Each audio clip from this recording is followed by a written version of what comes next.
नमस्कार दोस्तों, मैं आपको 840 वर्ड की जनरल डिक्टेशन प्रोवाइड करूंगा जिसकी स्पीड होगी 90 टू 100 वर्ड्स पर मिनट। यदि आप चैनल पर नए हैं तो प्लीज़ एक बार चैनल को जरूर सब्सक्राइब कर दें और बेल आइकन को भी प्रेस कर दें। अब आप लोग रेडी हो जाएं। Start. Sir, I have very great pleasure in bringing forward this bill before the House. The creation of an All India Institute of this nature was first mooted by what is known as the Bhor Committee in their report.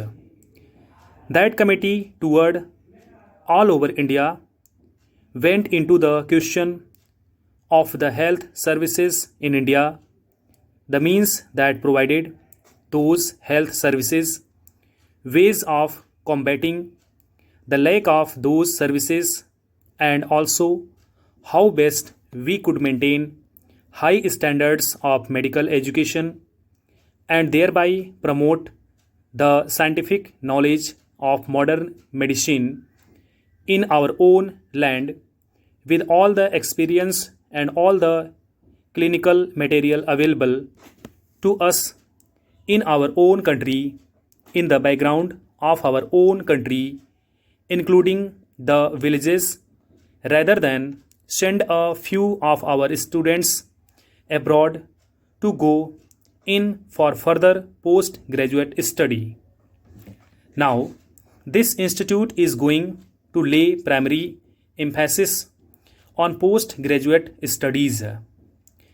As I have just said, it is said that today, up till now, we have had to depend on scholarships, whether governmental or from abroad, such as the Rockefeller Foundation, is good enough to give us to send a few chosen representatives of the medical profession to outside countries to get their postgraduate studies in the various limbs of the medical profession.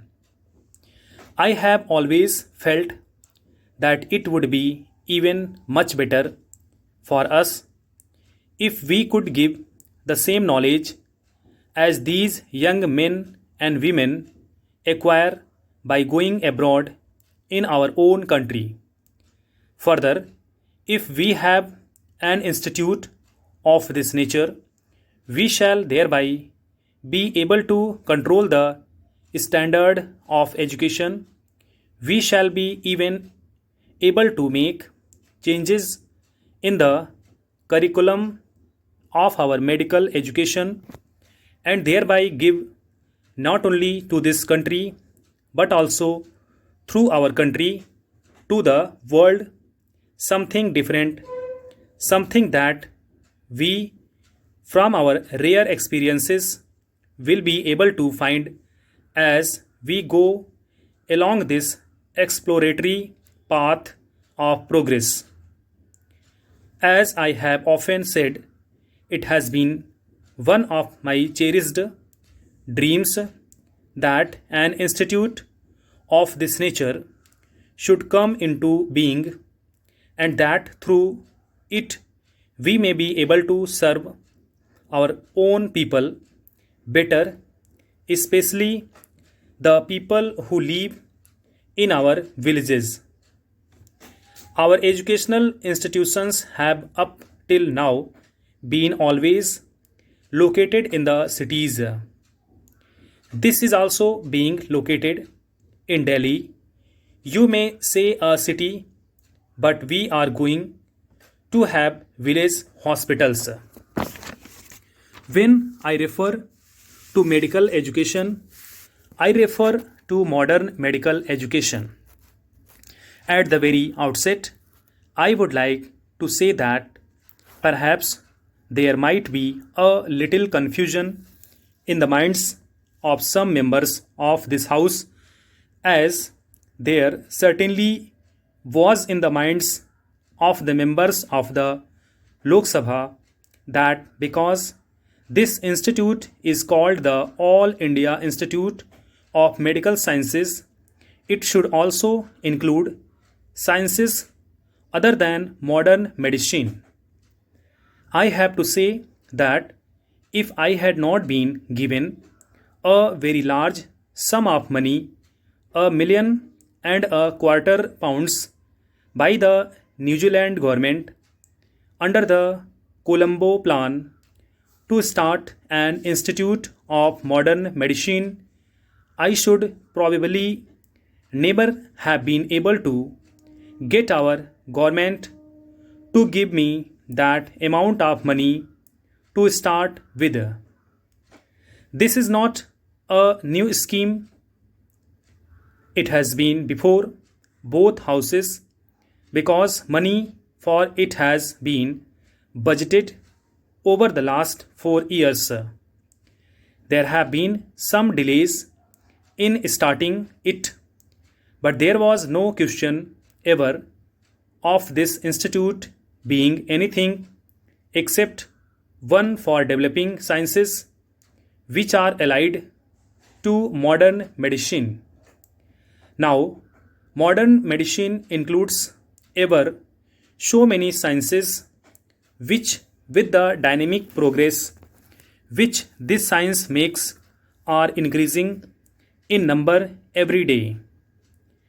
I go further and say that what modern medicine constitutes today is the sum total of all the knowledge gleaned through all the long years lived on this earth as far as we can know, and just as I have no doubt that in the old days the Arab world called their science Unani, that is to say, they took it from Greece, and probably ancient Greece and ancient India had contacts too.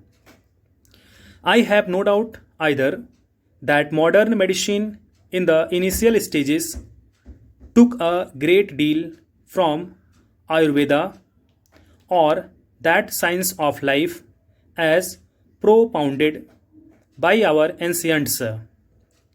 But there is no doubt also that Ayurveda remained static. We should do all in our power now to revive Ayurveda, and through Ayurveda give what is it has to give to enrich the broad stream of modern medicine which we have accepted as the basic means of giving relief to our people in this country. We cannot in this one vital science go back forward or remain static or say that we will not progress with the rest of the world. Even when we were discussing the Red Cross bill, one member said that it was too modern, it was too Western. But surely in the world in which we live, we must take everything that is good from every part of the world. We cannot live to ourselves. Thank you so much.